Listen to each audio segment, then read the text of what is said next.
আসসালামু আলাইকুম রহমতুল্লাহ বরকাত।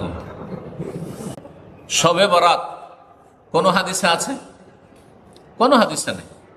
সব মানে রাত, আর বারাত মানে মুক্ত বা মুক্তি, মুক্তির রাত।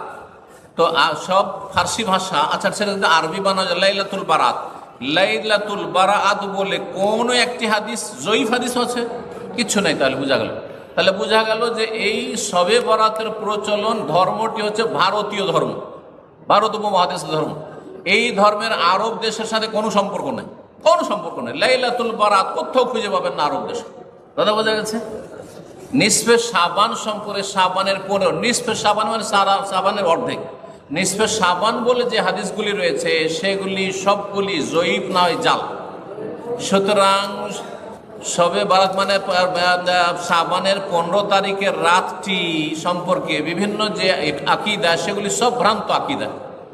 একমাত্র শাবান মাসে অনির্দিষ্ট রোজা আছে, তার মধ্যে 15 তারিখ, কিন্তু শুধু খাস করে 15 তারিখে রোজা রাখা দিনে আর রাত্রে নফল পড়া, এই মর্মে যে হাদিস, জাল হাদিস। এটি হচ্ছে জাল, এখন মিথ্যা হাদিস, সহি নয়। এই রাতটিকে ভাগ্য রজনী মনে করা, এটাও বেদাতি আকিদা। এই রাতে হালুয়া রুটি তৈরি করা, এগুলো বিদাত। এই রাতে দলে দলে কবর জিয়ারত করা, এটিও বিদাত। জি, এই দিনে রোজা রাখা, রাত্রে নফল পড়া, আর আলোকসজ্জা জ্বালানো, হ্যাঁ, আগরবাতি মোমবাতি দিয়ে কবরস্থানকে উজ্জ্বল করা, সবগুলি গুমরাহি বিদাত।